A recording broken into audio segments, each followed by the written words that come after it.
Hi అండి అందరికి. ఇల్లు క్లీన్ చేయడం అంటే చాలా తలనొప్పి ప్రాసెస్ అని చాలా మంది ఫీల్ అయిపోతుంటారు. ఇల్లంతా తళతళ మెరిసిపోవాలంటే ఈజీ టిప్స్‌తో ఈజీగా ప్రాసెస్ ఏంటి, అసలు ఎలా చేసుకోవాలి, న్యూలీ మ్యారీడ్ కపుల్ అందరూ భయపడిపోతూ ఉంటారు ఇల్లు క్లీన్ చేయాలంటే. అలాంటి వాళ్ళకి చాలా సింపుల్ అండ్ ఈజీగా ఇల్లు క్లీన్ చేసేసుకోవడం ఎలాగో చూపిస్తాను. Anyway welcome back my channel MOS garden world. నేను మీ హిమ. ఈరోజు వీడియోలో ఫస్ట్‌గా మనము ఇల్లు క్లీన్ చేసుకోవడం లాస్ట్ వరకు వీడియో అయితే చూడండి, స్కిప్ చేయకుండా, అప్పుడే అర్థమవుతుంది మీకు. ముందుగా మనము ఇల్లు క్లీన్ చేసుకోవడం అనేది స్టార్ట్ చేయాలి. అప్పుడే మనకి ప్రాసెస్ అనేది త్వరగా కంప్లీట్ అయిపోతుంది. పైన అంతా ఒకసారి క్లీన్ చేసేసుకొని మొత్తం పైన ఉన్న ఎలిమెంట్స్ కూడా ఏమేమి ఉన్నాయో ఏసీ మొత్తం అదంతా కూడా ఒకసారి చీపిరితో ఇలాగ క్లీన్ చేసేసుకొని ఇప్పుడు ఫ్లోర్ అంతా ఆ దుమ్ము పడుతుంది కదా, ఫ్యానులతో సహా అన్ని తుడిచేసుకొని ఫ్లోర్ అంతా తుడిచేసుకోండి. ఫ్లోర్ తుడిచేసుకొని మంచిగా చాట్లోకి అదంతా తుడిసేసుకున్న తర్వాత నెక్స్ట్ వచ్చేటప్పటికి మనము అంట్లు క్లీనింగ్ పెట్టుకోవాలి. వంటగది అంతా క్లీన్ చేసేద్దాం వితిన్ అరగంటలో. చాలా నీట్గా అయిపోతుంది వంటగది, తలతల మెరిసిపోతుంది. ముందుగా షింక్లో ఉన్న అంట్లన్నీ శుభ్రంగా క్లీన్ చేసేసుకోండి. ఇలాగైతేనే మీకు త్వరగా ఈ ప్రాసెస్ అనేది మీకు కంప్లీట్ అయిపోతుంది. గంటలు గంటలు ఇల్లు క్లీనింగ్ అంటే చాలా మంది భయపడిపోతూ ఉంటారు.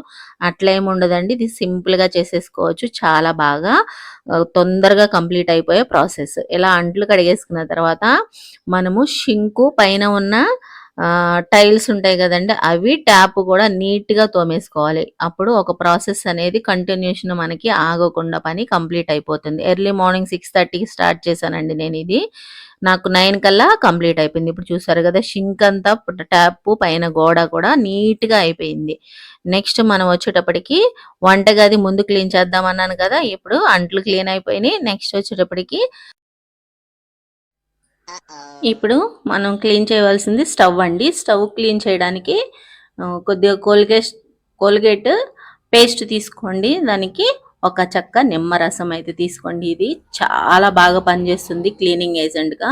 జిడ్డు పట్టు ఉన్న చోట చక్కగా ఇలాగ క్లీన్ చేశారంటే తళతళ మెరిసిపోతూ చాలా నీట్గా అయిపోతుంది. ఇప్పుడు ఒక మంచి స్క్రబ్బర్ తీసుకొని శుభ్రంగా మొత్తం స్టవ్, దాని చుట్టుపక్కల ఉన్న టైల్స్, కింద టైల్స్ మొత్తం అంతా క్లీన్ చేసేసానండి. ఇదిగోండి పైన టైల్స్, కింద మనం స్టవ్ పెట్టుకునే చోట టైల్స్ కూడా మొత్తం అంతా ఇదే లిక్విడ్ తోటి నేను క్లీన్ చేసేసుకున్నాను. చాలా చాలా తళతళలాడుతూ మెరిసిపోతూ నీట్గా అయిపోతుంది. ఇలా చేసుకుంటే మీకు ఇది త్వరగా కూడా మీకు అయిపోతుంది అనమాట దీనివల్ల. ఇప్పుడు స్టవ్ అంతా నీట్గా ఒక బట్ట పెట్టుకొని తడిపి క్లాత్తో తుడిసేసుకోండి. చాలా నీట్గా అయిపోయింది, చూసారు కదా. నెక్స్ట్ వచ్చేటప్పటికి మనకి టైల్స్ నీట్గా అయిపోయినాయి, కింద టైల్స్ కూడా నీట్గా అయిపోయినాయి. స్టవ్ కింద టైల్స్ ప్లస్ పైన టైల్స్ కూడా నీట్గా అయిపోయినాయి. స్టవ్ కూడా చాలా చాలా నీట్గా అయిపోయింది. ఇప్పుడు నెక్స్ట్ వంటింట్లో మనము రాగి పాత్రలు కానీ దేవుడికి సంబంధించిన పాత్రలు ఏమన్నా ఉంటాయి కదా,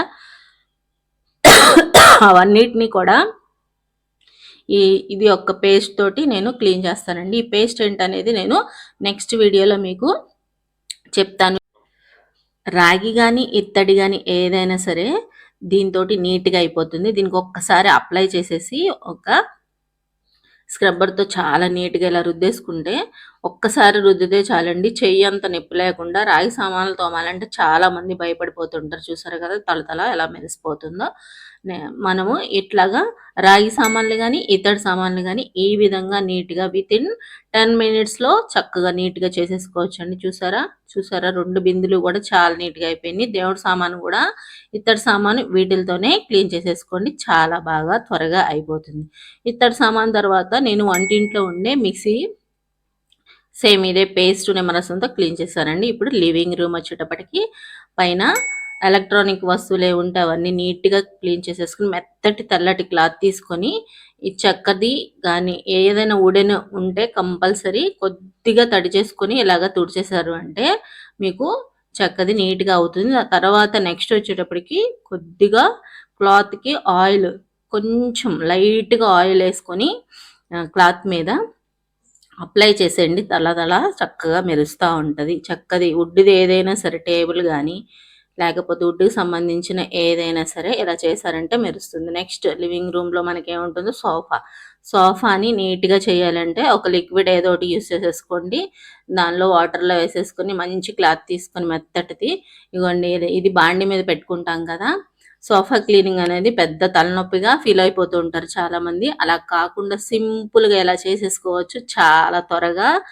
దాంతో పాటు చాలా నీట్‌గా అయిపోతుంది. మూల మూలలకు కూడా ఇది మనకి పట్టుకోవడానికి వీలుగా ఉంటుంది హ్యాండిల్ లాగా. ప్లస్ తుడవడానికి కూడా లోపలికి కూడా మనకి వెళ్తుందనమాట. అందుకని క్లీనింగ్ అనేది చాలా నీట్‌గా అవుతుంది. సోఫాని ఈ విధంగా క్లీన్ చేసుకోండి. మీకు ఇది ఈ టిప్ ఎంతగానో ఉపయోగపడుతుంది. సోఫాని దిండ్లు కూడా నీట్‌గా చేసేసానండి నేను. నీట్‌గా తుడిచేసుకున్న తర్వాత మనము నీట్‌గా అవన్నీ సర్దేసేసుకున్నారు అంటే చూసారు కదా! సోఫా తళతళలాడుతూ ఎంత బాగా మెరిసిపోతుందో. నెక్స్ట్ వచ్చేటప్పటికి ఇంకా అంతా క్లీన్ అయిపోయింది కదా! ఇప్పుడు మనము ఫ్లోర్ తుడుచుకుందాము. ఒక గల్లులుప్పు ఒక గుప్పుడు వేసుకొని 2 కర్పూరం బిళ్ళలు వేసుకున్నాను.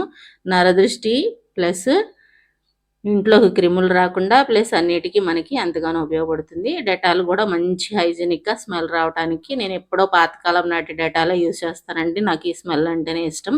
సో దట్స్ వై నేను ఇదే యూజ్ చేస్తాను. ఇలాగ వేసేసుకొని కలిపేసుకొని కొంచెం లిక్విడ్ క్లీన్‌గా ఉండడానికి ఏదైనా లిక్విడ్ వేసుకోండి లైట్‌గా. లిక్విడ్స్ ఇలాంటివి ఎక్కువ యూజ్ చేయొద్దండి. ఎందుకంటే మనకి ఇప్పుడు చాలామంది పీసీఓడి ప్రాబ్లమ్స్ ఇలాంటివన్నీ కూడా ఇలాంటి లిక్విడ్స్ ఎలాంటి ఎక్కువ కెమికల్స్ వాడటం వల్లే వస్తుంది. సో అందుకనే లిక్విడ్ కాకుండా మన ఇంట్లో ఉన్న వాటితో న్యాచురల్‌గా క్లీన్ చేసేసుకోండి. ఇల్లంతా ఎంత బాగా క్లీన్ అయిపోయి మెరిసిపోతే ఎంత బాగుందో. వీడియో నచ్చితే లైక్ చేసి షేర్ చేయండి.